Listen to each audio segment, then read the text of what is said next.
Y bueno, pues hola a todos de nuevo, buenas tardes desde México. Eh, Tenemos la suerte de contar con una conferencia desde aquí, desde el otro lado del charco. Y bueno, de todas las cosas tan interesantes que hay, de todo el arte que hay en México, pues una de las partes fundamentales, y creía que era importante traerlo, es el movimiento nacional mexicano y algunos de sus autores que han sido iconos tanto para México como para la cultura universal y el arte. Para ello tengo la suerte de contar con David Escandón, que, bueno, que es un amigo, además de amigo, pues bueno, es conocido, sobre todo hablamos mucho de temas de arte y temas de cultura prehispánica, que es lo que bueno, más nos une. Y pues bueno, le enganché, por así decirlo, le secuestré para ver si nos podía hacer dar una conferencia.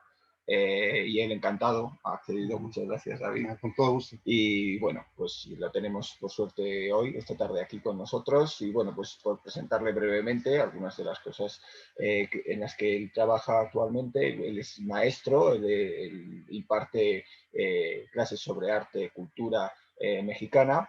Y después, pues, como con esto de la pandemia, pues todos hemos tenido que desenvolvernos y salir un poco a las redes, y de esta forma él ahora es conductor, como se dice aquí, es presentador del programa de arte y cultura en radio13digital.com.mx. Lo digo por si ya lo pondremos en YouTube, en la descripción, para que podáis ver algunas de sus aportaciones. Y bueno, además de esto, de su parte académica y de divulgación, tiene una parte también de trabajo, en la que es asesor en inversiones de arte, y bueno, pues de hecho ha hecho grandes asesoramientos en temas de inversiones de obras de arte. Y bueno, y sin más, pues nada, David, muchas gracias por estar con nosotros y te dejo, estamos en tus manos. Bueno, pues gracias a ustedes por la invitación y muchas gracias por presentarse a escuchar estos temas que a mí me fascina hablar y me fascina explicar y me fascina contar de esto de historia de México. Es uno de los temas que me apasiona y el arte mexicano siempre ha sido una de mis grandes pasiones. Entonces, pues bueno, encantado de poder compartirlo con ustedes. Vamos a compartir pantalla.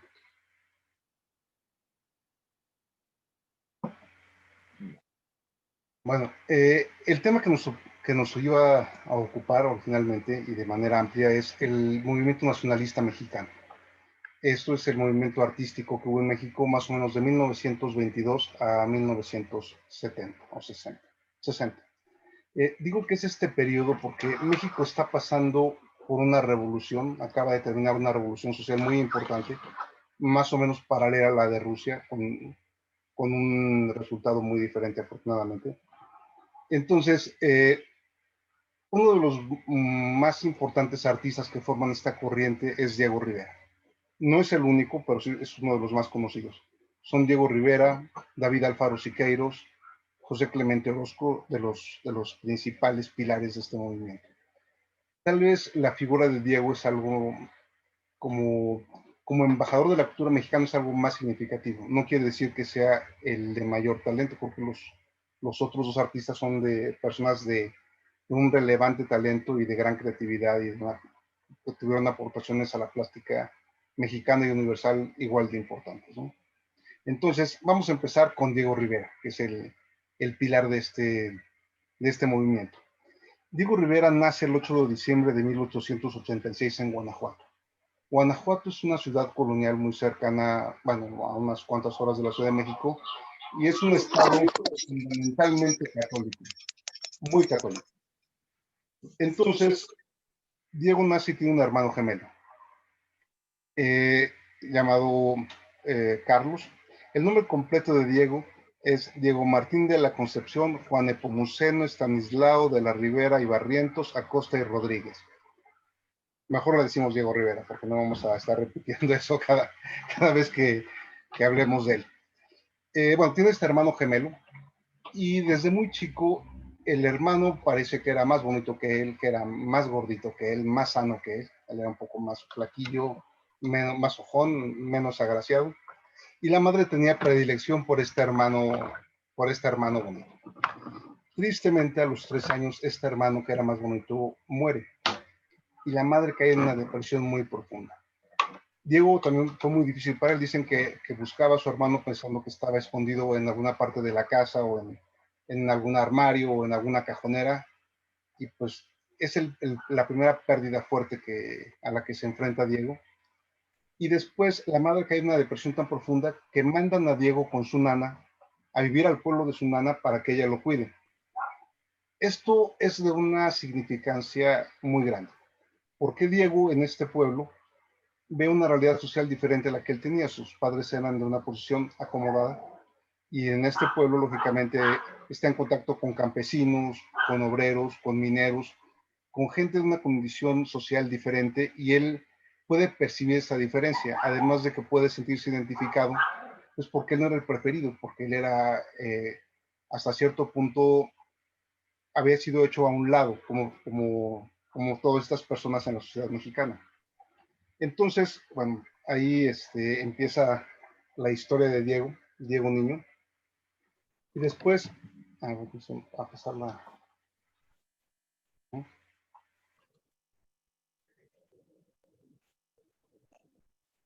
Bueno, aquí está Diego de 3 años y posteriormente se muda a vivir a la Ciudad de México. A los 9 años, Diego ya pintaba excelente. Ya se ven sus dotes de dibujante. Este es un dibujo que tiene esa edad. Es importante ver el trazo, la libertad. Imagínense un niño que tiene esa profundidad y esa proporción. Y otra cosa es, en un estado extremadamente católico, un niño pinta un diablito. Esto habla también de la libertad de mente que tenía Diego. O sea, la capacidad de cuestionar y de no seguir paradigmas o estándares que la sociedad le hubiera podido imponer. Bueno, se muda a la Ciudad de México y empieza a ir a los 10 años a la escuela nocturna de San Carlos, que es una escuela de arte. El papá quería que fuera militar, el papá no está de muy buen grado de que Diego se dedique a ser pintor, pero viendo el talento del niño, pues bueno, le permite. Este dibujo es de esa época. Imagínense que un niño de 11 años llega con este tipo de dibujos y mira lo que hice en la escuela, ¿no? Era algo, su talento era evidente y era sorprendente para todos. En esta escuela, Diego se hace muy famoso y conoce a muchos de los maestros más importantes. Uno de los paisajistas más importantes de México de finales del 19 y principios del 20 es José María Velasco. Otro de los más importantes es Germán Gedorius, él hacía retratos. Y bueno, todos estos maestros coinciden en que Diego es un hombre muy talentoso, un niño muy talentoso, un niño prodigio, y así transcurre sus estudios y conoce al que es secretario de Educación Pública de aquel momento, que es Justo Sierra, y al gobernador de Veracruz, que es Teodoro de Eso. Ellos le ayudan para tener una beca y que pueda ir a estudiar España arte. Este paso por España es muy importante. Él llega a España y llega al estudio de Eduardo Chicharro. Ahí Diego empieza a conocer la obra del Greco, de Sorolla, de Velázquez y bueno, de muchos de estos grandes artistas españoles y empieza a pintar de una manera diferente. Se suelta su pincelada, puede tener como mucho de este tipo de pintura del sur de España que estaba muy en moda en esa época y ves retratos de sí mismo, pues mucho a la manera española. Aquí se ve la influencia del Greco, por ejemplo, en este retrato, un poco tenebrista, con varios planos, con tonos oscuros enfrente, un poco de luminosidad en la cara, también un poco recordando las pinturas de Velázquez. Y también esos esbozos que hubiera usado el Greco, esas caras pálidas, alargadas y un poco curvas. Entonces se ve toda la influencia de lo que estuvo estudiando en España. La estadía de Diego en Europa va más o menos de unos 17 años. Después de España, y esta pintura es muy interesante, se llama Las Puertas de Toledo. Podemos ver al fondo un grupo de personas que están bailando en rueda, que es algo muy de Goya, y también las imágenes que te recuerdan bastante al Greco. Y finalmente también es Toledo, una ciudad donde hay obras muy interesantes del Greco, ¿no? Entonces son un poco homenajes a todo el arte que él estaba viendo y del que estaba disfrutando y aprendiendo en esa época. Después de España, Diego se va a Francia, a Montparnasse. Bueno, este también es de Toledo. En Montparnasse conoce a muchos de los artistas más importantes del momento y se empieza a empapar de las corrientes que están de moda. Además de conocer ahí a muchos de sus artistas, conoce a una gran pintora rusa que se llama Angelina Belov. Angelina fue su primera esposa y tiene con ella una relación que dura aproximadamente 10 años. Angelina y él tienen un hijo que desafortunadamente muere al año. Y bueno, después de la muerte del hijo acaban terminando, pero siempre tuvieron una relación amistosa importante. Este es un retrato que le hizo Angelina. Cuando está en París, en Montparnasse, Diego se impregna de todas las corrientes que están de moda en ese momento. Pinta puntillismo, como vemos en este paisaje. También siente la influencia de Cézanne. Podemos ver algo de en esta pieza que hay de París. Este retrato se lo hace Modigliani. Él hace una gran amistad con muchos artistas que estaban viviendo en París en esa época, pero sobre todo con Modigliani y con Picasso. Se integra al movimiento cubista, del cual llega un poco tarde, porque el movimiento cubista empieza por ahí de 1907 y él llega a París por ahí de 1910, 9 o 10. Entonces empieza a crear estas obras cubistas y se integra de una manera diferente. Aquí vemos una que se llama Maternidad. Empieza a hacer su propia visión del cubismo. Una de las grandes aportaciones de Diego Rivera al cubismo es el retrato. Hace retratos extraordinarios y va haciéndoles como una figura propia. Esta pieza se llama Campo Zapatista.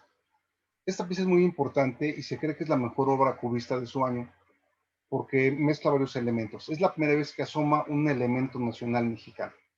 La revolución tenía poco tiempo de haber sido realizada y aquí vemos que tiene un zarape de saltillo, que son esos colores clásicos de las cobijas mexicanas, un sombrero de zapatista y una carabina al frente. Entonces, esta obra, que es algo muy interesante, dijo que él nunca la planeó, que simplemente empezó a pintar y le fue saliendo, está considerada por los críticos como una de las obras maestras del cubismo. Aquí tenemos algunos otros retratos. Este me parece que es un retrato de Siqueiros. Niña con abanico. Los retratos facetados son, como les decía, una de las grandes aportaciones de Diego para el cubismo. Y los retratos donde se pueden distinguir las caras de una manera diferente. Puedes ver que es cubista, pero al mismo tiempo puedes distinguir quién es la persona. Y este rasgo es una de sus aportaciones más importantes. Esta pintura se llama La Mujer del Pozo y fue una de sus primeras obras cubistas.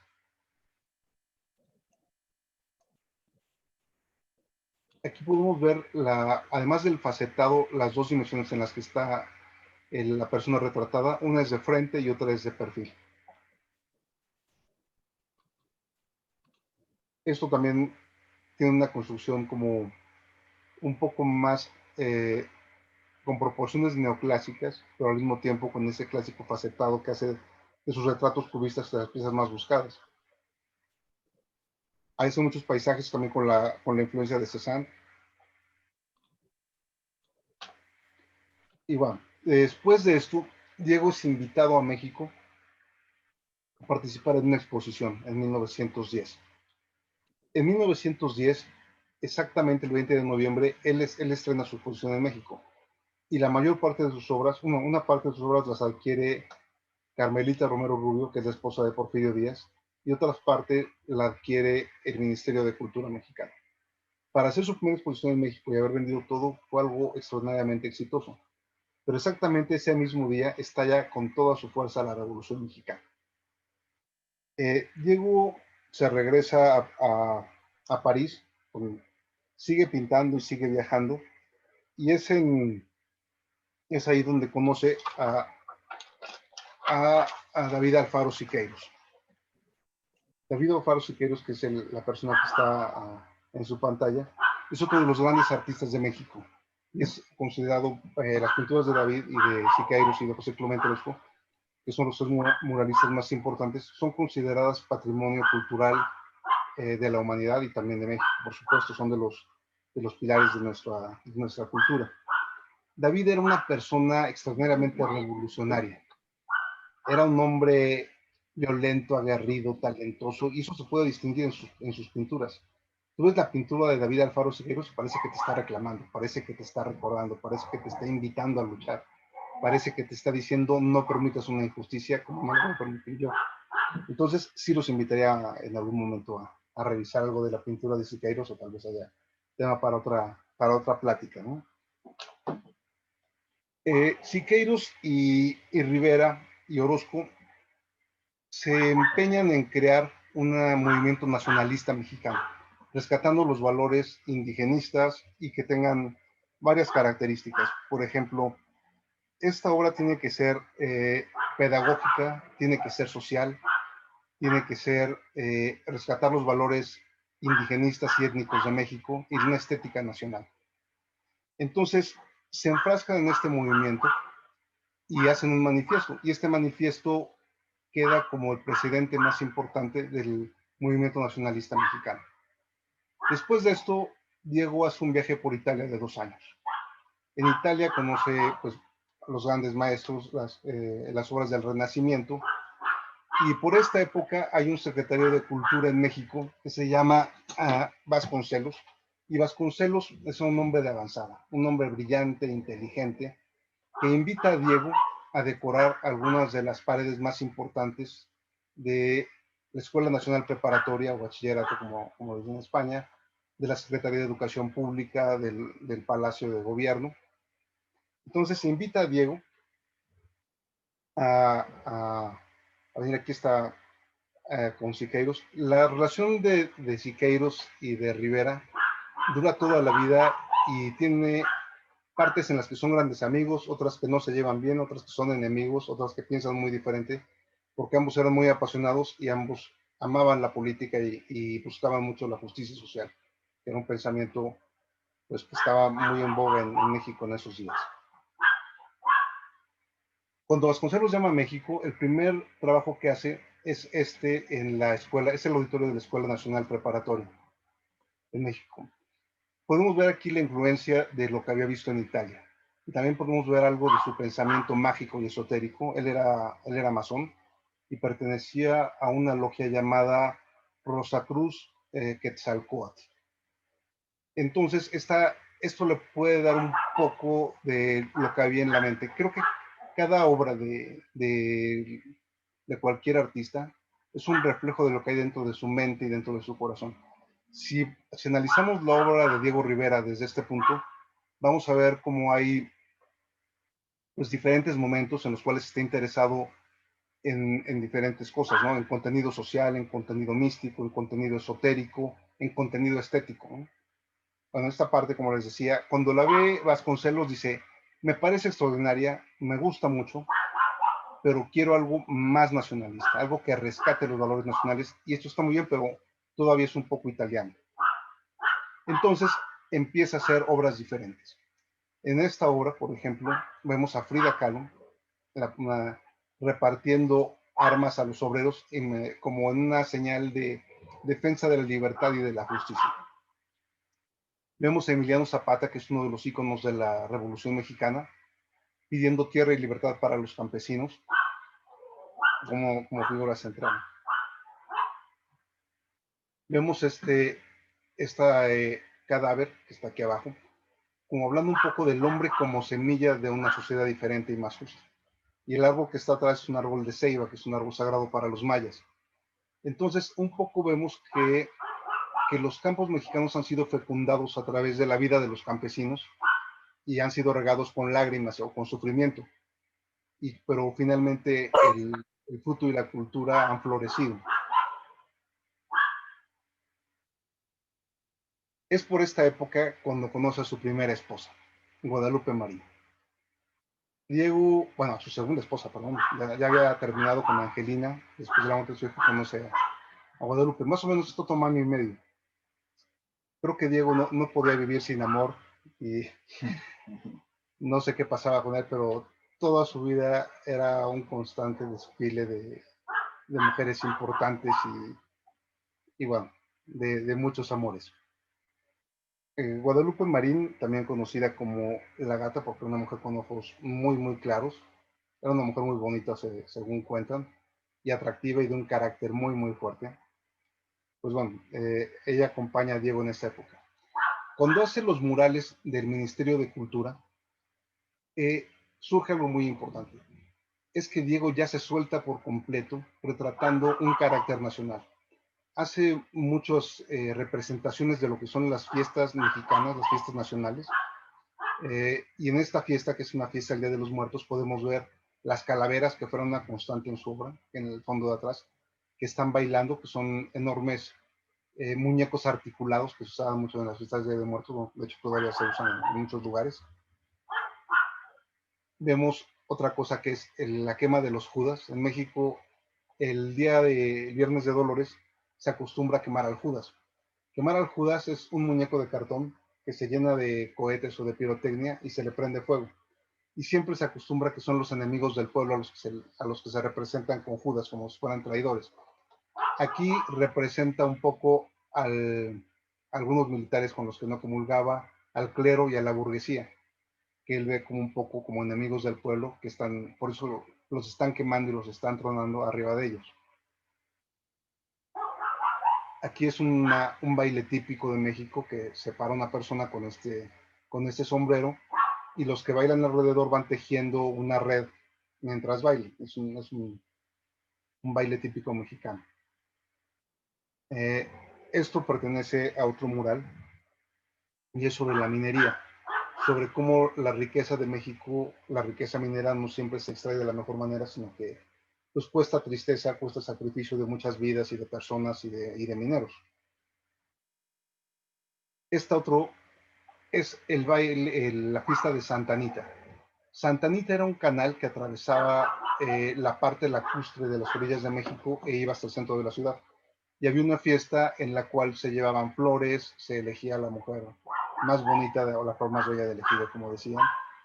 Y ahí, pues bueno, aquí vemos representaciones de las flores, de la belleza étnica y de estas canoas o trajineras que llevan mercancías al centro de la ciudad y que van abasteciendo de todo. Y ves también esa naturaleza exuberante que había en el Valle de México. Uno de los proyectos importantes que le carga Vasconcelos a Rivera es la Universidad de Chapingo. Era una universidad de agronomía. Era un proyecto muy de avanzada para su época porque hacer una escuela especialmente para la agronomía en esa época pues era algo todavía no visto y que se hubiera más tecnología para sembrar los campos. Era como una reivindicación de la explotación agrícola. Esto era una hacienda que se convirtió en una universidad y ahí podemos ver también la influencia que tuvieron Miguel Ángel en él y hace su propia capilla Sixtina. En esta capilla se retratan muchas cosas esotéricas y místicas y se retrata a la Madre Tierra como proveedora de todo en la vida y en la mesa, ¿no? Se retratan imágenes del viento que está atrás, del fuego que está en la parte de enfrente, de los elementos. También esa parte esotérica y mística de Diego está muy presente en las obras de esta capilla. La mujer, que es la madre tierra, dormida y cuidando un poco la germinación de las semillas. Esta triada es muy importante, porque Diego hablaba mucho de la justicia que debía haber entre los seres humanos y el equilibrio que debía haber entre obreros, campesinos y los militares. Entonces están los tres unidos alimentando al pueblo y protegiéndolo. Entonces él creía mucho en la armonía que debía haber entre estos tres elementos en la sociedad mexicana. Aquí vemos también, por una parte, los campesinos y los obreros, y por otra parte, los mineros que están extrayendo riqueza de la tierra. Y habla de que todos estos en hegemonía deberían producir bienestar para todo el pueblo. De los proyectos más importantes de esta época está el de Palacio Nacional, que nos comentaba alguien que los habían visitado. Y estos son extraordinariamente narrativos y maravillosos. Y es un homenaje a las culturas prehispánicas y autóctonas de México. Este es en especial un mural que te habla de la Gran Tenochtitlán. La Gran Tenochtitlán fue una de las ciudades más extraordinarias que ha habido. Muchos de los conquistadores cuando llegan dicen que que era una ciudad hermosa y que la veían más grande y mejor diseñada que la misma Constantinopla. La ciudad flotaba sobre el agua, fue construida mediante el sistema de pilotes y había grandes estructuras sobre ella, y eran estructuras altísimas y había templos y calzadas muy bien trazadas y había una división de barrios llamados calpullis, y cada uno de estos calpullis se dedicaba a cosas específicas. Había uno que se dedicaba al arte con plumas, otro al comercio, otro a la cestería, a la cerámica y a diferentes cosas. Entonces aquí vemos en primer plano a, al emperador, está envuelto en un carro en donde lo transportaban a él, y vemos muchas de las personas vestidas ricamente, como adornadas con jade y oro, como era la costumbre de esa época. Aquí vemos más amplio este mural. Está al fondo la ciudad de Tenochtitlán, y del lado izquierdo está la de Tlatelolco, que era una ciudad, la segunda ciudad, una pequeña ciudad satélite, en la cual se hacía mucho comercio. De todo el imperio azteca se venía a comerciar a Tlatelolco. Hay un mercado muy, muy importante. Por eso ven que muchos de los comerciantes llamados postecas aparecen ahí, y de los tamemes, que son las personas que cargan cosas, ¿no? Así se les llamaba. Y vemos también cómo están haciendo algo de tapetes que se llaman petates en México, hechos de tule y de fibras naturales. Lo están enrollando del lado izquierdo. Aquí es el barrio de los hilanderos o de los tejedores. Vemos cómo tiñen con pigmentos naturales muchas de las fibras que se usaban para confeccionar ropa, tapetes y telares y muchas cosas. Esta es una pieza que en particular me gusta muchísimo, es de mis favoritas de Palacio Nacional. En persona se puede apreciar más el colorido y la armonía de la composición. Esta es otra de las culturas prehispánicas llamada Totonaca. La pirámide que está atrás es la pirámide de los nichos del Tajín. Esta es una pieza interesante, tiene 365 ventanas, es una estructura calendario, y los totonacas eran grandes matemáticos y hombres de ciencia. Aquí está parte de un acercamiento al comercio del maíz. Vemos que hay maíz de muchos colores en México, que es una de las aportaciones de México al mundo. De hecho, decían que en México eran los hombres del maíz.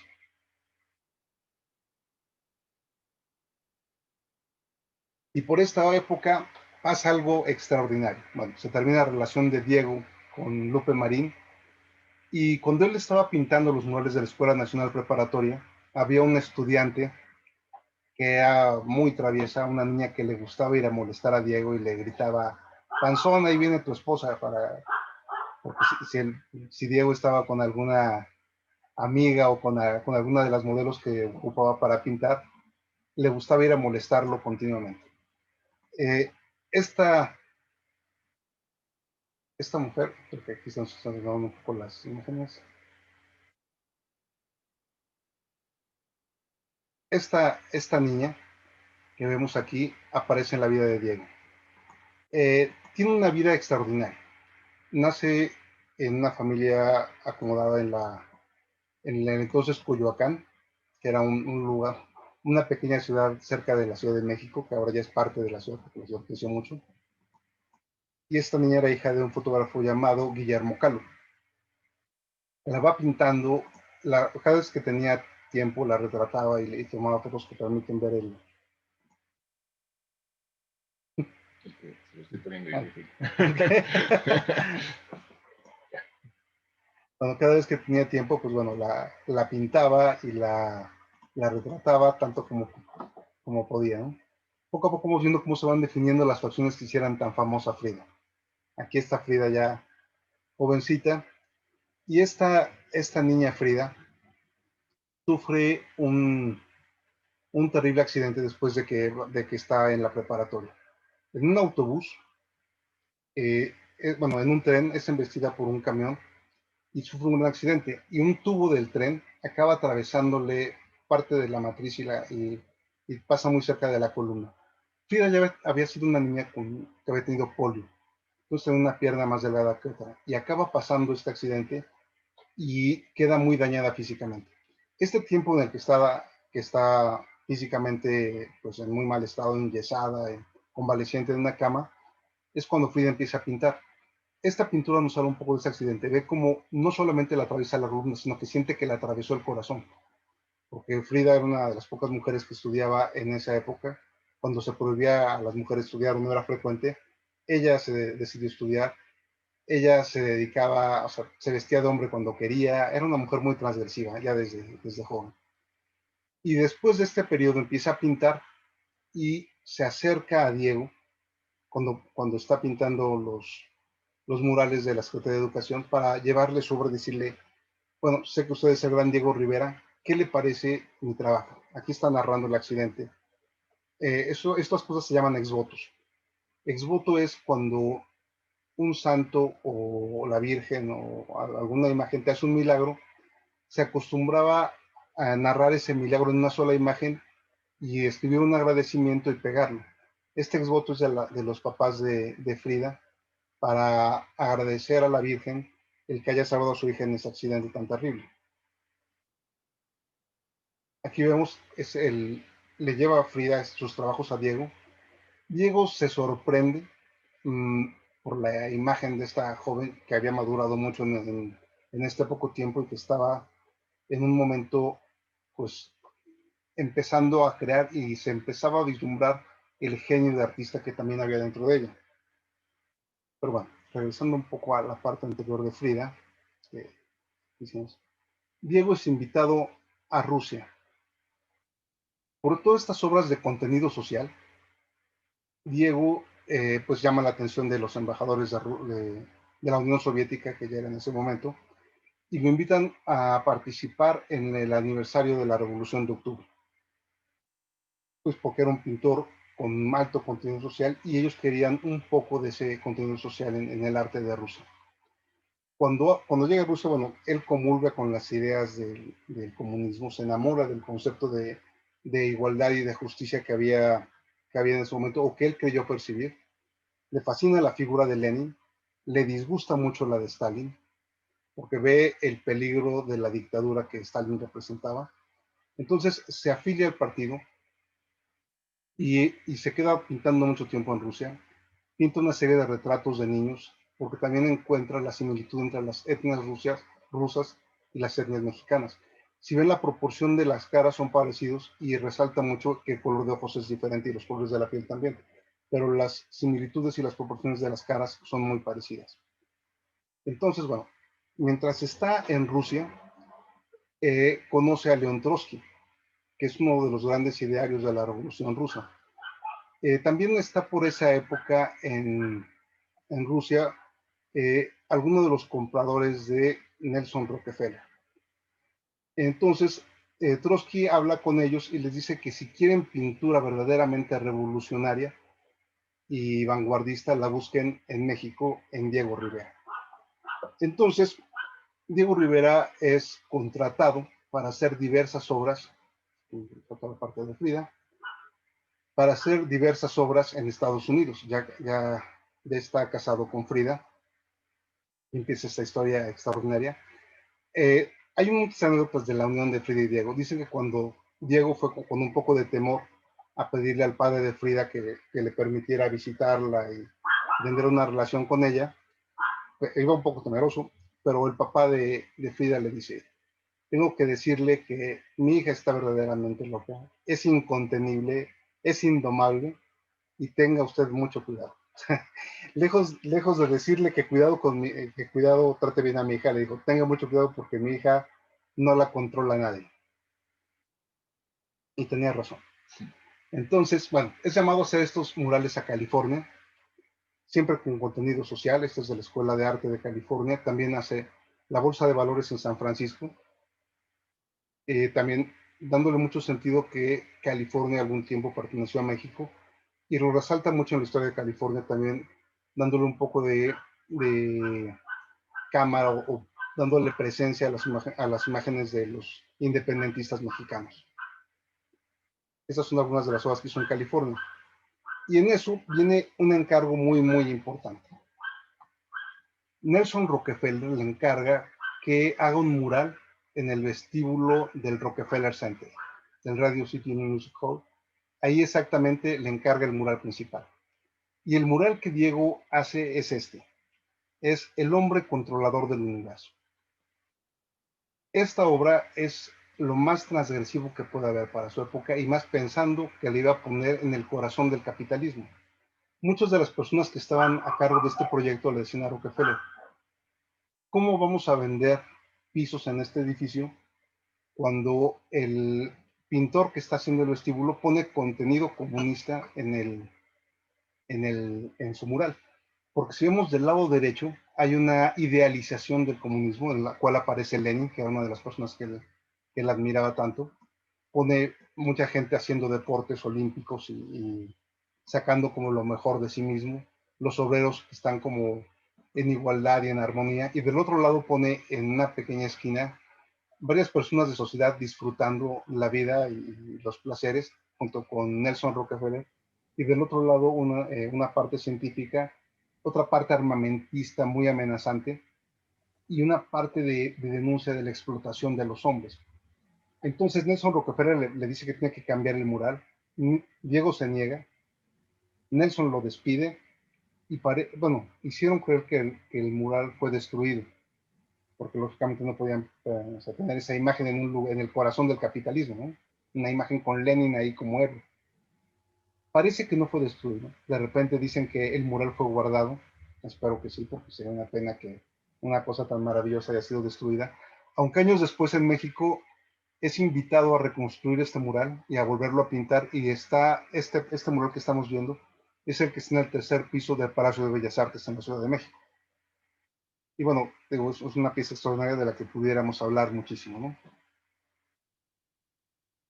Aquí está la ciencia, el hombre controlando la ciencia, el tiempo, la biología, la era del microscopio, la era del telescopio y bueno, de un florecimiento de la ciencia que está viviendo en México. Si vemos a la izquierda, se alcanza a ver las personas de la alta sociedad norteamericana que están disfrutando de la expansión económica de Estados Unidos en esa época. Y se ve a Nelson Rockefeller, cosa que le molestó bastante. Después es invitado a Detroit a pintar varios murales, y en los cuales Detroit es la capital de la industria en Estados Unidos en ese momento. Y se ve la importancia de las máquinas en el desarrollo económico y la importancia de los obreros, no solamente de las máquinas. Y aquí es donde pinta este mural, otra vez siendo fuerte y transgresivo. Arriba pone una ciudad floreciente, gigante, maravillosa. Abajo una cantidad de obreros durmiendo, vigilados por un policía, que tiene mucho contenido social. Es como decir que gracias a la conciencia dormida del pueblo y vigilada por el gobierno, es que puede florecer esa ciudad. Pero más abajo de eso hay una bóveda. Y en esa bóveda hay oro guardado, por supuesto, y está un viejito sentado esperando que abran la bóveda o cuidando su dinero. Y este retrato es de Nelson Rockefeller. Era una pequeña revancha por haber hecho lo del mural de Nueva York, denunciando un poco la codicia y la avaricia, que todo este florecimiento y todos estos obreros dormidos eran gracias a la codicia de algunos grupos. Así lo manejaba él. Bueno, mientras tanto, ¿qué pasa en México? En México, León Trotsky, después del ascenso de Stalin, León Trotsky tiene que salir de Rusia o de la Unión Soviética. Y es invitado por Frida y por Diego a venir a México. Lo que pasa con Trotsky en México es algo muy interesante. Viene a México y parece que hay un enamoramiento entre él y Frida. Bueno, Frida era una mujer muy arrasadora que creo que no se le resistía a nadie. Son muchas sus conquistas de hombres y de mujeres, Josephine Baker, bueno, artistas famosas, hombres también ilustres, pensadores, y ellos tenían una relación muy diferente a lo habitual. Era una relación muy abierta. Ellos amaban entrañablemente, tuvieron muchas épocas de separación, pero siempre había una codependencia que los hacía volver. Y creo que fueron el gran amor el uno del otro. Bueno, Aquí está dándole la bienvenida Frida a Trotsky y a su esposa. Y aquí hay una foto muy interesante.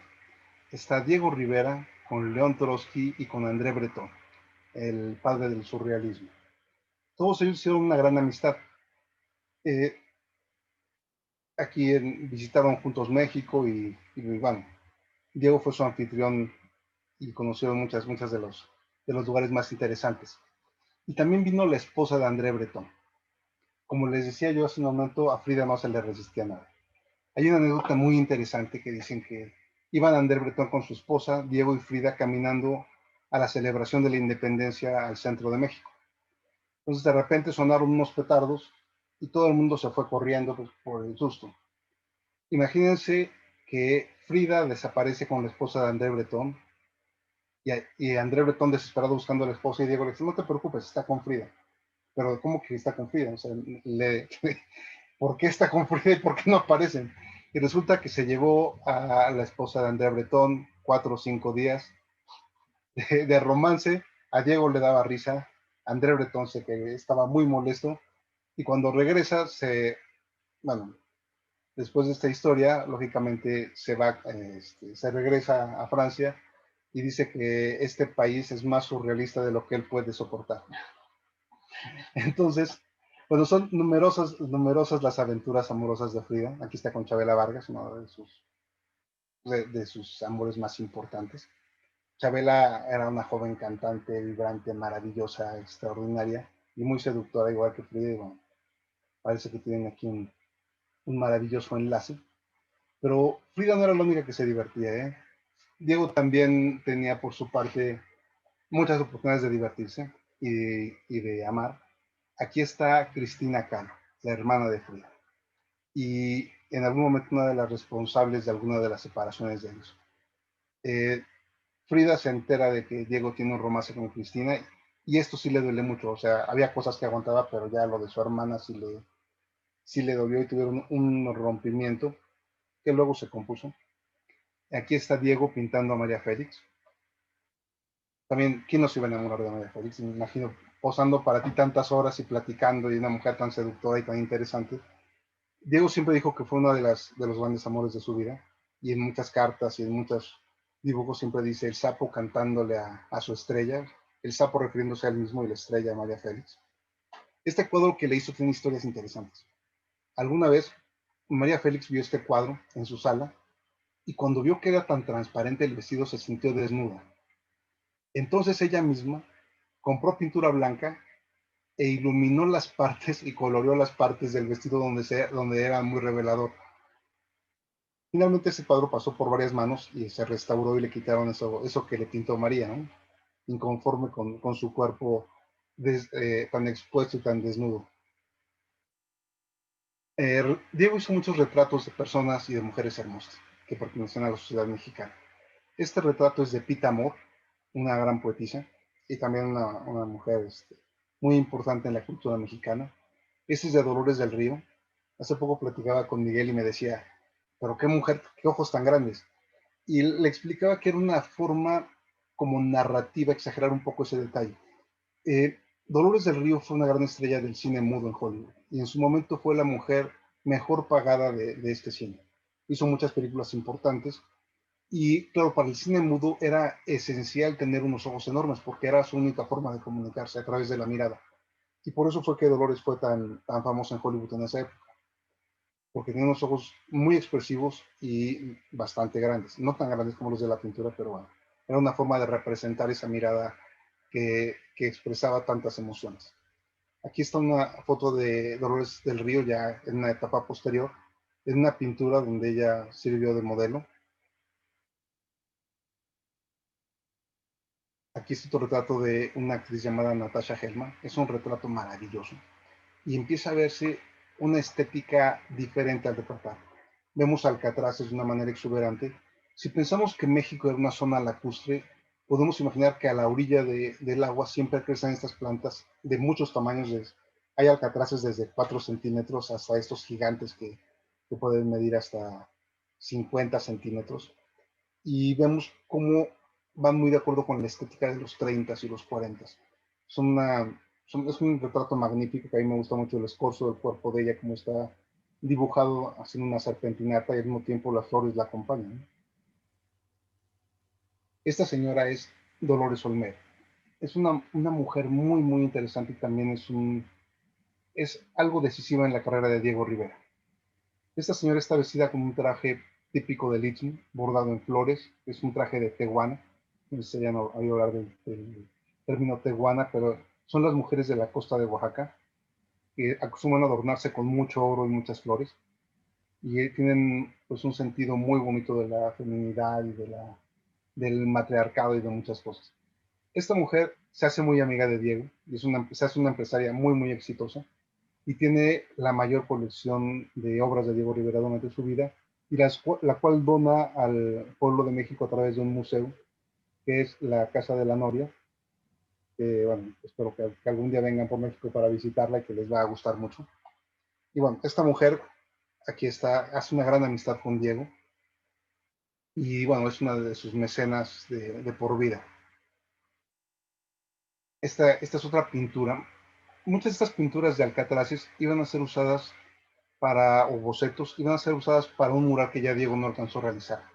Un mural que se iba a llamar El Mercado, basado en el mercado de Xochimilco, que era un mercado muy lleno, o sea, un mercado principalmente de frutas, verduras y de flores. Entonces, el Diego va y pinta muchas de estas imágenes que veía de los campesinos cultivando flores. También es muy importante notar la vestimenta autóctona de estas personas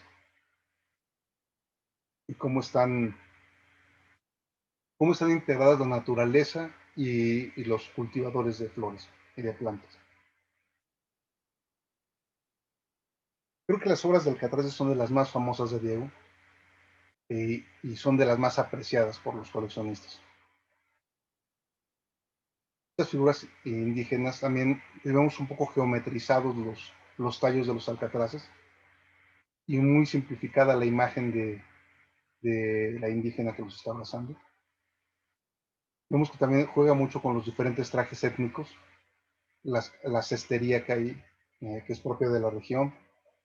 Los niños es otro de los temas de Diego, tanto rusos como mexicanos, y ve la dulzura de la mirada, ve lo apacible de las diferentes etnias de México, ¿no?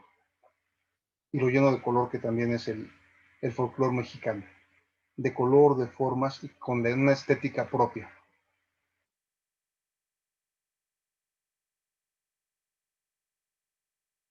También vemos un poco de proporciones Art Deco, que son bastante interesantes, porque bueno, el Art Deco está basado mucho en ruinas, en arqueología mexicana y arqueología egipcia. Entonces muchas de estas proporciones y de estas formas las vemos retratadas. No es que le falte, no es que Diego no hubiera sabido darle profundidad, sino que logra un estilo a través de elementos con una construcción más geométrica y de proporciones pues, más art deco. Esta mujer es la molendera. En México se acostumbraba a moler el maíz, el frijol y muchos de los granos en unas piedras llamadas metates. Esos metates se usaban como base, se usaba una piedra larga, como se le llamaba mano, y con esa, sobre la mesa de piedra, se molían los granos. Y así es como se hacía se hacía harina de maíz y harina de muchas cosas para pues, fabricar diferentes alimentos. Esa es la molendera. Está considerada como una de las mejores obras de Diego Rivera. Aquí hay niños jugando con muñecos de cartón, eh, máscaras de cartón. El cartón es muy usado en muchos de los... Es un material muy barato y muchos de los juguetes de los niños, de los niños de menos recursos, usaban con este cartón. Y de los demás recursos también. Era un material muy usado en el México de esos años. Las fiestas también son una de los temas predilectos de México. Aquí vemos a varios niños pegándole una piñata. Las piñatas son una representación de el oropel de las tentaciones y como cuando le pegas a ese oropel y lo puedes romper, caen bendiciones, que son para todos. Se acostumbra mucho en el mes de diciembre, es una de las formas de celebrar las fiestas navideñas en México. Y aquí vemos a estos niños indígenas rompiendo esa piñata, de la cual caen frutas que son las típicas cañas, jícamas, mandarinas, cacahuates y los niños aventándose a recoger estos frutos. Esta pintura también es de inspiración indigenista y es la bañista. Es una mujer bañándose en un río, pero es una mujer como, eh, me recuerda bastante la pintura de Gauguin, que tiene como esa belleza de lo indígena, de lo natural, de lo no posado, de un retrato mmm, como si estuvieras espiando a la persona, como si la vieras sin que ella se diera cuenta que lo estuvieras retratando. Otro de los días importantes y de las fechas importantes que se celebra en México es el Día de Muertos. No sé si hayan visto la película de Coco de Pixar, me parece que es, que retrata muchas esas tradiciones. Para nosotros es la cosecha de otoño y ahí todo se pinta de amarillo en los campos de México durante esa fecha. Hay flores amarillas llamadas cempasúchil y otras cocosóchitl, y todos los panteones se adornan con esas flores, hay muchas velas, y es una ceremonia muy importante para México, la ceremonia de los muertos. Esta pintura es un baile tradicional de México, y atrás vemos un árbol de cacao. Esta pintura alcanzó un precio récord en subasta hace muy poco tiempo, me parece que fue 15.7 millones de dólares, y es de las pinturas más caras que se han vendido de Diego Rivera. Esta es una de mis favoritas. Se llama Una tarde en la Alameda. Al centro vemos esta calavera que en México le llaman Catrina Garbancera, que es como el eje central. Cuando Diego era niño, había un grabador en Guanajuato que se llama José Guadalupe Posada, que hacía caricaturas de calaveras. A Garbancera se le llamaba a las personas que empezaban a escalar un mejor nivel económico y pretendían ser de clase alta. Entonces, Garbancera es como insuflada, como engreída. Entonces, cuando hace a la Catrina Garbancera, es una mujer que obviamente pues es una calavera, es flaca, flaca, pero ella piensa que es rica, entonces se adorna mucho. Entonces, por eso le llaman Catrina Garbancera. Eh, Cuando hace este mural de Una tarde en la Alameda, Diego le hace un homenaje a este gran grabador, José Guadalupe Posada, y pone esta Catrina como centro del cuadro. Pone de un lado, se pone a él mismo como niño, atrás de la Frida, pone a varios personajes de la política mexicana e internacional y retrata lo que era una tarde de paseo en uno de los principales parques de México, que era la Alameda Central. Este cuadro estaba en el Hotel del Prado, que se derrumbó en el terremoto de 85. Afortunadamente pudieron rescatar este mural y lo pusieron en un museo que está exactamente junto a la Alameda. Por eso ojalá también tengan la oportunidad de verlo cuando vengan a México en su próxima visita. Esta es una pieza que me encanta. Es la bailarina Ana Mérida. Ana Mérida, bueno, una gran estrella de la danza contemporánea, es retratada por Diego. Si vemos, todavía tiene muchas reminiscencias cubistas en esta pieza, pero sobre todo lo que vemos es como si la vemos de pronto, es como si la viéramos girar en el escenario. Y es una de las obras más extraordinarias que realiza. Esta obra está perdida desde hace varios años.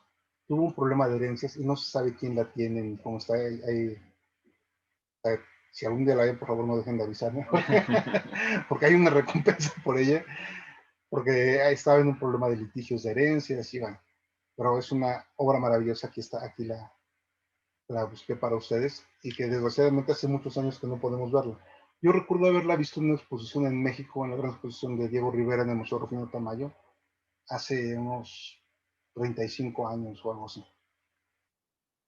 No sabía que era la última vez que lo iba a ver. Otra de las aportaciones de Diego es las aportaciones a la arquitectura. El estadio de Ciudad Universitaria era un estadio extraordinario que iba a ser decorado por Diego en su totalidad. Todo el cono iba a ser rodeado de murales hechos con piedras, como si fuera una técnica de mosaicos, pero con piedras encontradas en México. Desafortunadamente Diego no puede completar este proyecto y solamente se queda el escudo sobre las puertas. Ojalá que algún día pudieran terminarlo. Hay muchas discusiones sobre si se debe terminar o si se debe dejar así.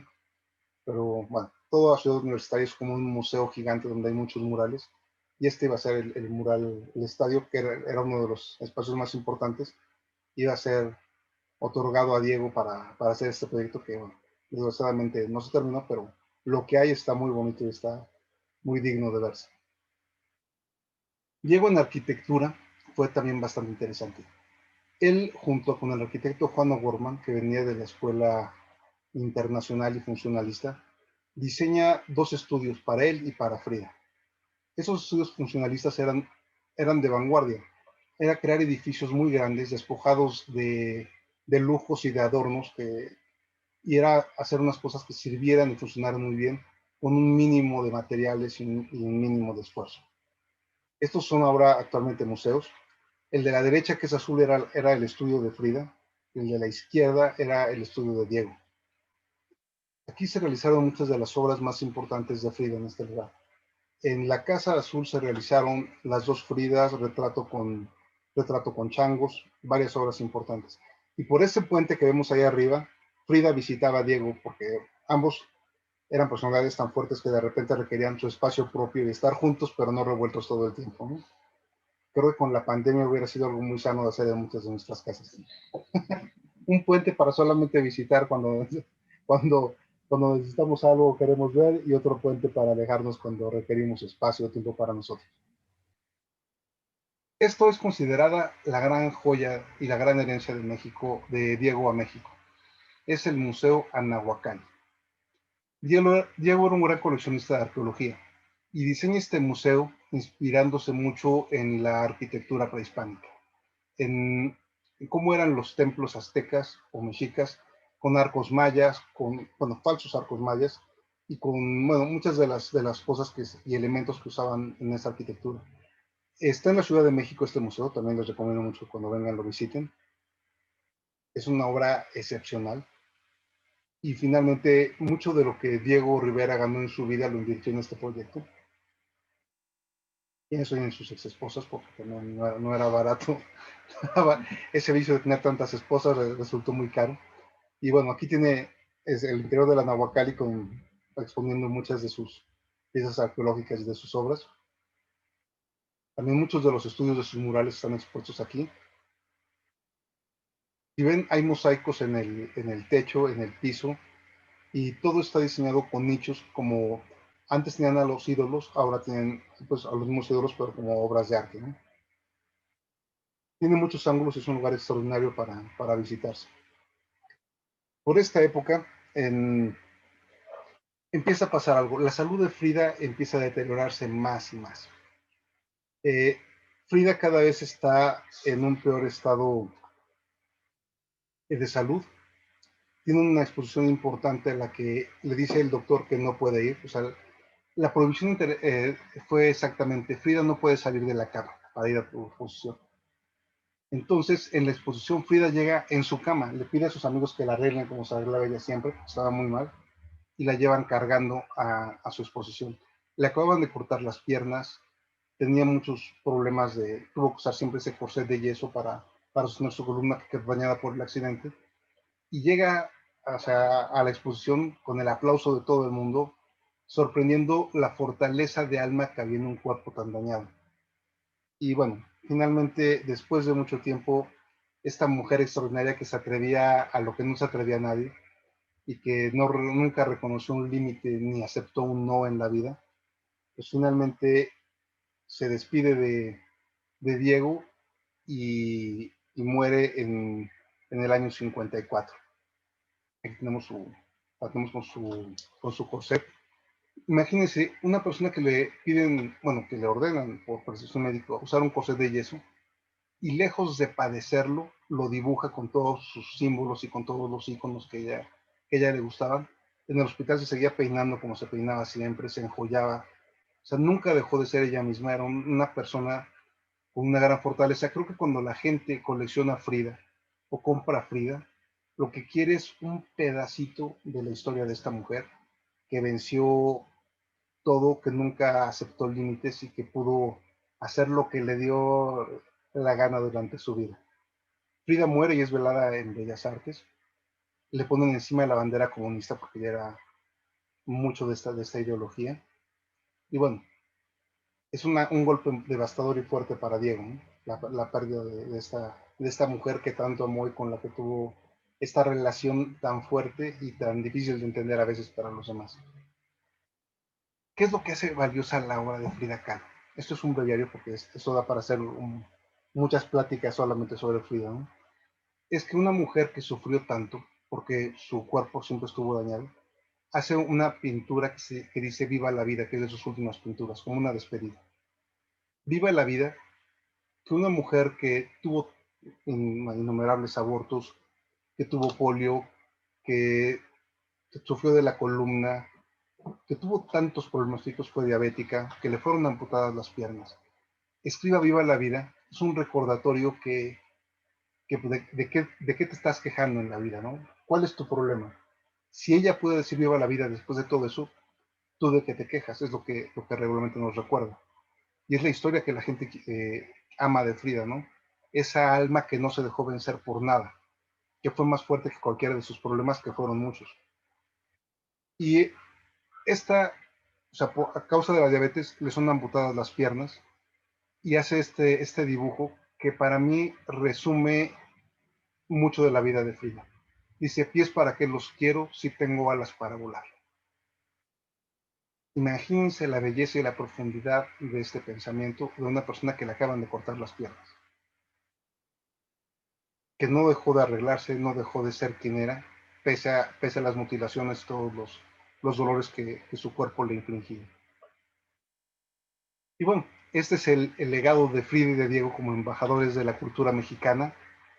Y bueno, creo que finalmente, aunque Diego muere en el 57, su legado, sus obras y su pintura son parte de la vida cultural de México y del mundo y nos van a seguir acompañando siempre, y nos van a seguir sacando admiración y causando júbilo de verlos y orgullo de pensar que somos todo eso y que no lo habíamos descubierto hasta su llegada. Pues muchas gracias, David. No, gracias a ustedes. Voy a hacer, como siempre, dar paso a todos si este ordenador me deja, porque está revelado. Y al pobre David le he traído martirizado, moviendo todo por aquí. A ver, un segundo. Maravillosa. Con bacon. Un segundito. Lo ponemos al fuego, al vino, ya no se puede pasar de contraste con el queso y toca un segundito. No. Movimientos, sí, eso lo llamamos el movimiento del lugar. Movimientos oscilatorios circulares. Añadimos. Hola. Hola a todos. Hola a todos. Perdonad un momentito, que Hola. tengo todo sublevado. Hola. Como siempre, os voy a pedir que le deis un fuerte aplauso a David. Así que todos desde España, si consigo esto. Déjame que lo estoy aplaudiendo. Sí. Gracias. Espero que les haya gustado. Eso es. Un segundito solamente, voy a intentar conseguir.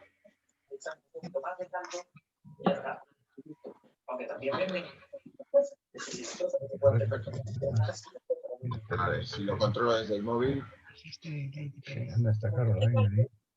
No le voy a poner nada de sal y pimienta todavía. Me voy a la cocina, ¿no? ¿Y así lo escuchas tú bien? Fuego, necesito fuego, necesito que todo Eso lo busco por internet y lo guardo. Y se vayan En el canal. Bueno, dado que no tengo el control y que lo tiene Zoom ahora mismo, pues bueno, como siempre querría agradecer al invitado, en este caso a David, que ha hecho un esfuerzo por hacer reunir aquí información bastante interesante de dos iconos, que más allá del icono nos ha permitido un poco ver más allá de que son los iconos. Pero antes de continuar, hay alguien que está hablando a la vez, que tiene el micrófono abierto, y como no lo puedo controlar... Comenzar a sofreír con una cucharada de virgen extra, una cebolla picada y 2 dientes de ajo. Creo que, a ver... Alguien está cocinando Daniel, por ahí. A ver si puedes activarte. Ya estás desactivado el audio. Perfecto, ahora sí. Es que no sé por qué se me ha sublevado un poco hoy el Zoom y como estamos con conferencia y todo, pues no me está dejando trabajar adecuadamente. Bueno, como decía, me ha parecido muy interesante que en una época en que, fijaros qué cronología estamos, en la que México va a florecer en el tema de las artes, ya no solamente por el mundo nacionalista, sino también por todos aquellos españoles de la República que vienen también para acá y que toman ese pozo de la cultura y el arte en un momento en el que creo que es lo más importante, es que se le empieza a dar voz al pueblo, o sea, realmente se empieza a poner. Y bueno, ¿por qué es ese movimiento nacional en sí? ¿Por qué se le conoce como tal? Mira, acababa de pasar México la Revolución de 1910. Era una revolución enfocada a la búsqueda de justicia social, de igualdad, de fraternidad, con muchos principios sociales y con cierto tinte también socialista, digamos así. Entonces, hasta ese entonces, hasta el porfiriato, había siempre un tipo de arte y de estética que era de los europeos que vivían en México. Pero no se había buscado una estética nacional ni íconos que nos hicieran un país independiente a nivel cultural. Entonces, a través de este manifiesto que hacen Rivera, Siqueiros y Orozco, buscan esto, buscar la estética y el arte dentro de México y no fuera. Entonces, este movimiento por eso dura o sea, la revolución fue en 1910 y este movimiento empieza en 1922, 2 años después, y tiene primero fines educativos, pedagógicos, propagandistas en el buen sentido, ¿no? Y sociales, o sea, tienen como fin decir, para que tú vengas a este secretario de Educación, tuvieron que pasar luchas, tuvieron que pasar héroes, tuvo que pasar obreros, campesinos y mucha gente que hiciera posible la construcción de una sociedad donde ahora tú puedas tener educación, donde ahora puedas tener un gobierno democrático, donde ahora puedas tener una escuela de agronomía. Entonces, por eso era importante ese movimiento. Era una forma de empoderar al pueblo y de decirle que lo bonito y lo estético no venía de fuera, sino que podía venir de dentro. No, me ha parecido eso muy interesante, sobre todo en el museo, en ese museo que nos has presentado, que no conocía y que vamos a ir a conocer. Sobre Diego Rivera hay que decir que hubo una exposición muy bonita el año pasado, muchos a lo mejor pudisteis estar en la Casa de México, allí en Madrid, y de hecho presentaron ese cuadro maravilloso que nos has presentado, el Paseo por la Alameda, en el que, bueno, pues figura eso que estás comentando, en el que toda la sociedad va caminando, ¿no? Me parecía muy interesante. Y me parece muy interesante eso, o sea, y creo que la gente lo tiene que ver un poco, porque desde España a lo mejor no se comprende tanto, pero es que esa revolución que generó Diego Rivera y Frida, en el sentido de apoyar al pueblo y de darles cabida en los principales puntos, como es el Palacio Nacional o en elementos así, y que sin querer ahora serían revolucionarios también, porque realmente sigue existiendo un poco ese problema, ¿no? O sea, realmente esa lucha y ese querer lo europeo, lo americano, frente a lo nacional, ¿no? Sí, es una cosa muy triste, como dicen aquí, la cabra siempre tira al monte. No sé por qué buscan siempre valores estéticos más allá de lo que hay. Y eso es porque la cultura de la comunicación es predominantemente norteamericana, ¿no? Muchos de la comida mexicana, que está considerada incluso patrimonio cultural de la humanidad, es vista como no con el valor que debiera por muchas de las nuevas generaciones. O sea, no distinguen pues muchos de los sabores o muchas de la belleza de los trajes étnicos de México. Hace poco vino a México, vinieron de Dolce Gabbana y de Gucci, y sacaron un montón de líneas de ropa inspiradas en los textiles mexicanos.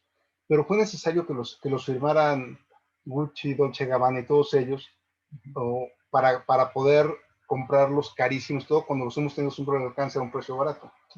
Pero es como que la gente joven no acepta cosas que no estén avaladas por el sistema publicidad americano y pro yankees. O sea, no soy en contra de los yankees, pero tienen un sistema de comercialización extraordinario que lo come todo y que es el que dice que sí y que no en cuanto al consumo. Entonces hay que creer más en la opinión propia y en el gusto propio, más allá de de permitirte que la publicidad sea la que te diga qué consumir y qué no, o qué es bueno o qué no, ¿no? Claro, eso es algo interesante de la Sí. intelectualidad de ese momento. Sí. Yo a veces lo comparo con la intelectualidad también española, que muchas veces siempre ha tenido ese europeísmo en que todo lo de Europa es mejor y demás, y que, bueno, pues realmente tenemos ese miedo, a lo mejor es lo hemos transmitido por la hispanidad, ¿no? Que hay un miedo a lo nacional, y de hecho por ese tema de la leyenda negra, cosas así, que realmente es el miedo a lo propio, al miedo a lo... Y los grandes maestros, véase, pues, los dos que hemos tratado en este caso, lo que hacen es retomar y darse cuenta de que en la esencia del pueblo, en la esencia de esos elementos culturales, pueden transmitirse las obras. O sea, a mí me parece una reflexión y me parece muy interesante eso que has aportado de cómo van a Xochimilco. Sí. ¿Qué gran artista iba a ir a Xochimilco? Muchos de vosotros a lo mejor lo conocéis por las trajineras y demás, pero realmente se va a donde el pueblo y hace... Y los pinta, ¿no? Y los pinta. Bueno. Y también me mencionaste hace un momento de cómo se enriquece México a través de la migración de intelectuales en la Guerra Civil Española. México recibe muchísimos españoles en la Guerra Civil. Hay unas historias increíbles de un embajador que es el que ayuda a todos estos mexicanos a venir y que tiene, bueno, creo que va a hacer una película de su vida porque es una historia increíble. Y en México, muchos de esos pensadores enriquecen de una manera extraordinaria el movimiento cultural. Vienen pintores como Bardazano, Ruano Llopis y, bueno, muchos de una escuela académica extraordinaria que vienen a enriquecer el movimiento cultural de México a nivel de literatura, de música, a nivel de empresa, porque también muchos de ellos son personas muy preparadas que vienen y fundan grandes negocios. Muchos de los grandes empresarios de México son de origen español y vienen de esa época, ¿no? Los Servitje que fundan la empresa Bimbo vienen de esa época, los Vázquez Raña que son de Galicia, y bueno, muchas de estas familias que vienen y que crean enormes negocios son contribuciones muy importantes al desarrollo cultural y económico de México, ¿no? Y político también. Bueno, de hecho, hablábamos antes de la importancia de Lázaro Cárdenas y que este año pasado ha sido, ¿no? Es que este año 2020 ni Benito Pérez Galdós ni nada, nos han arruinado todas las conmemoraciones de grandes personajes, ¿no? Pero... Por cierto, ayer, el 8 de diciembre, cumpliría años Diego Rivera. Exactamente. Bueno, no sé si alguien tiene alguna pregunta, sé que es un poco complicado con esto que nos ha... Pero bueno, sabéis que tenéis la opción de activar el micro y preguntar todos aquellos que tengáis alguna duda. ¿Sí? Creo que Mariana no tiene. No. Sí, es que antes sí los podía ver a todos. Ahí, oigo una voz.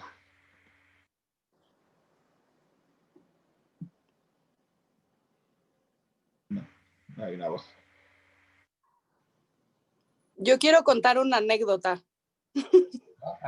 Sí, dinos tu nombre, es que no te vemos y... No, soy Tere. Ah, hola Tere. Hola. Bueno. Hola no, Tere. Que Pita Amor era muy amiga de mi abuela y yo la conocí y estábamos un día en un café y agarró una servilleta y escribió, agarro las servilletas, las lanzo al aire y las vuelvo palomas. Y agarró un paquete de servilletas de papel y las tiró al aire por todo el restaurante.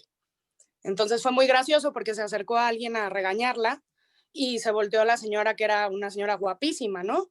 Y le dijo, pero ¿usted no sabe quién soy? Y le dijo, pues lo siento mucho, señora, no sé quién es usted. Y le dijo, pues soy Pita Amor. Y entonces se levantaron los que estaban en las mesas de al lado y le aplaudieron. Es una anécdota, yo era muy chiquita, pero me acuerdo muchísimo de eso. Ay, qué maravilla haber podido presenciar ese espectáculo de Pita. Sí, o sea, era muy auténtica.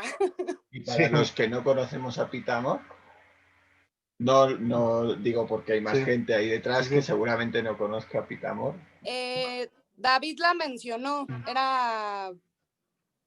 Pita Amor fue pintada por David. Diego Rivera y por muchos de los artistas más importantes de la época. Y era una mujer, una escritora, hizo décimas a Dios, que son reflexiones filosóficas sobre la existencia de Dios. y era hermosísima. Parece que en Guapísima. algún y era una familia muy acaudalada, además, la familia Moore.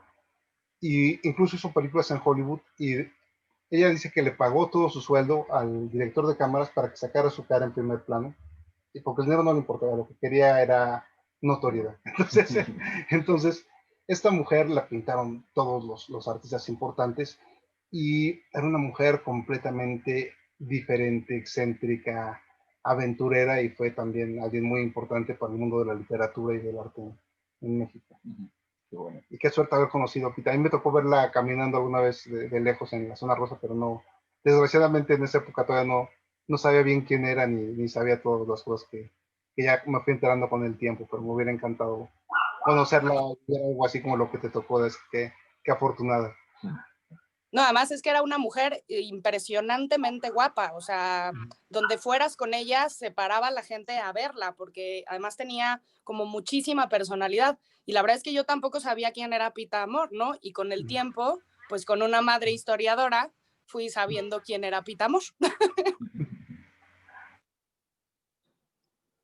Pues gracias, Tere. Gracias, gran anécdota.